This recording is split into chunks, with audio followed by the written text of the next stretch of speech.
mabubusog ka na.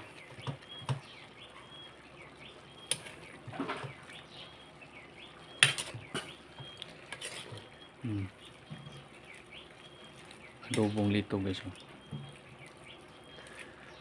So daghan kini diri sa upan guys, diri sa Bantayan Island guys.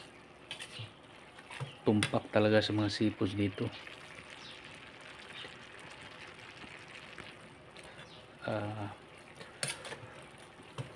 Kahit walang kanin to guys, kahit ito lang kakainin mo, busog ka na guys. Tungod dahil sa taba ng laman nito guys. Tingnan nyo guys, oh. Nagugutom na talaga ako guys pagpalapitan ko ang lito